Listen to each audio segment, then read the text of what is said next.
Dan orang kalau berbuat sunnah, teman-teman sekalian, bid'ah lawannya sunnah. Yang ada panduannya saja, itu hidupnya tenang, bahagia. Ada panduan kita kerjakan, tidak ada ya sudah, gitu kan? Seperti itu saya sederhananya. Maka tenang hidup kita, bahagia. Agama jadi mudah sekali. Semua teman-teman jemaah pengajian yang dulunya banyak buat macam-macam bidah dan syirik, begitu ikut pengajian sudah berubah. Saya tanya apa yang dirasakan sekarang? Tenang sekali Ustaz. Dan Islam kayak mudah rasanya. Ada dalilnya kita kerjakan, tidak ada ya sudah, tidak usah. Enggak macam-macam.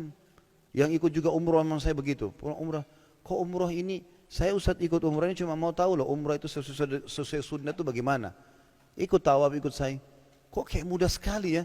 Kayak enggak banyak syaratnya gitu. Ya ini rukunnya, lakukanlah begini. Berdoa pun doalah masing-masing. Hajat yang paling penting. Jangan tunggu saya pandu. Kalau saya baca doa terus hajat saya, Bapak Ibu enggak ngerti saya pakai bahasa Arab, terus diaminkan saya sendiri yang dapat. Sampaikan hajatnya, jalan sendiri. Tapi kita pandu, ini begini, ini rukunnya, ini caranya. Ternyata begini ya, gampang sekali ternyata Islam itu. Memang gampang. Yang bikin rumit ini kitanya, selalu membuat hal-hal yang rumit. Harus begini, pindah rumah harus pakai ini, harus begitu, harus begini, macam-macam peraturan. Rasulullah SAW baru bangun rumah waktu baru menikah, buat istrinya, nggak ada sama sekali ritual apa-apa. Datang Bismillah masuk, sholat dari sana, ibadah lah, tinggalkan hal-hal yang dilarang dalam rumah sudah selesai. Kita enggak, ada syarat 40, ada ini, ada ini, ada ini, ada. Banyak sekali.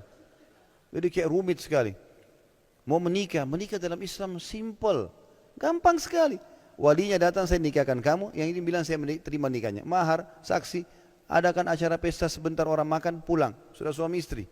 Ini enggak, 3 hari sebelumnya ada acara. Sampai dimandikan pakai kembang, kedinginan pengantinnya. Masuk angin. Malam-malam lagi. Ada syaratnya harus di teras belakang rumah, harus apa, waduh, rumit. Rumit, jadi macam-macam.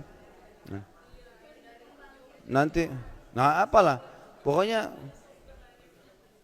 kalau anaknya lahir harus apa, rambutnya dimasukkan ke dalam kelapa lah, harus tali pusarnya ditaruh. Itu tali pusar biar kita taruh di tempat sampah nggak apa-apa.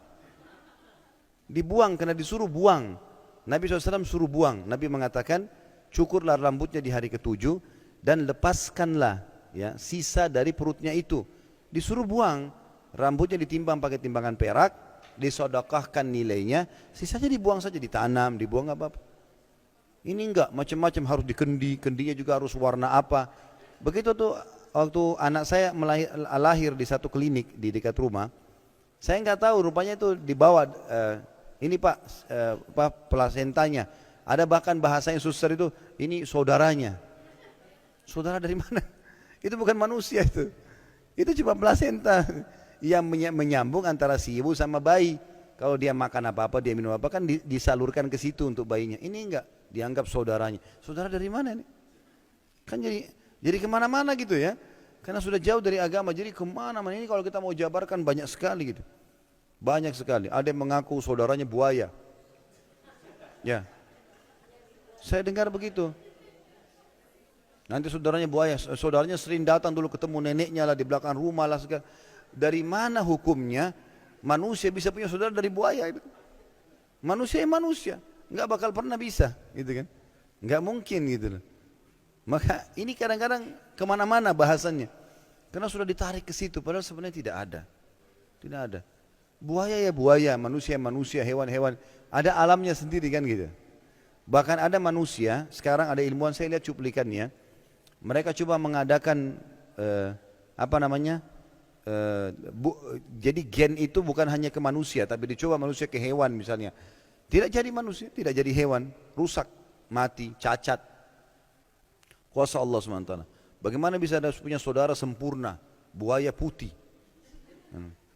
buaya ini dan seterusnya. Ini subhanallah, harusnya bisa diperbaiki ya. Tapi sayangnya kita benda turun-temurun. Sampai ada neneknya mengatakan itu kau jangan lupa kita ini keturunan buaya. Jadi mudah-mudahan saja bisa dipahami, diperbaiki ya. Saya tidak bermaksud siapapun ya, karena saya tidak tahu ini ya. Saya cuma mengatakan apa yang saya dengar dan saya disampaikan. Karena banyaknya yang terjabarkan ini kalau kita buka pintunya, nggak kembali kepada syariat Islam, nanti kemana-mana ini. Apa saja bisa jadi. Dan manusia suka ngarang-ngarang. Sekarang gini, kita jalan di jembatan nih. Lalu kita lihat ke jembatan itu di pinggir jalan. Lihat saja, tidak usah buat apa-apa. Nanti kalau ada orang lewat di sebelah kita, dia juga ikut lihat tuh. Saking mau tahunya. Kita nggak ngomong apa-apa nih, kita jalan nih. Sebentar, belum selesai. Jadi pada saat kita lihat, kita nggak ngomong apa-apa, mungkin cuma kita lihat air ya, jalan. Ini orang penasaran, tadi itu orang lihat apa, dilihat-lihat sama dia. Nanti orang ketiga lewat, ada apa? Oh tadi ada gelembung air. Apalah, padahal tidak ada apa-apa. Nanti dia pergi, orang keempat datang, oh tadi ada buaya. Ini panjang ceritanya. Nanti ada hantu nenek-nenek lah, apalah. Nah, kan begitu. Satu kampung jadi tahu, takut lewat situ kalau malam Jumat. Karena begini dan begini. Karena begitu, dan mulut ke mulut. Dalal tidak ada apa-apa. Sungai itu, bumi ini makhluknya Allah, nggak ada hubungannya. Ya, jadi harusnya kita pahamin. Dan seorang muslim harus kembali kepada kemuliaan Islam. Islam harus ditradisikan, bukan tradisi diislamkan. Harus kita ganti. Kalau tradisi kita sudah dengan Islam, kita terima. Kalau tidak, ya kita ubah. Karena setelah Islam datang, Nabi SAW menghapus semua tradisi jahiliyah. Waktu beliau bebaskan kota Mekah, lalu beliau kumpulkan masyarakat Quraisy di depan bukit Sofa, sambil beliau berkata, ketahuilah, semua tradisi jahiliyah di bawah telapak kakiku. Kata Nabi SAW, tidak ada lagi. Tawaf telanjang, waktu itu orang mereka tawaf sambil bersiul, tepuk tangan. Awalnya tawafnya Nabi Ibrahim AS bagus, pakai baju segala macam. Mereka kembang-kembangkan sendiri tuh. Rupanya untuk menjadikan masyarakat Mekah supaya hidup, mereka syaratkan, penduduk Mekah itu syaratkan, harus beli baju dari Mekah baru boleh tawaf. Kalau bukan buatan Mekah nggak boleh tawaf. Yang tidak punya uang beli, telanjang.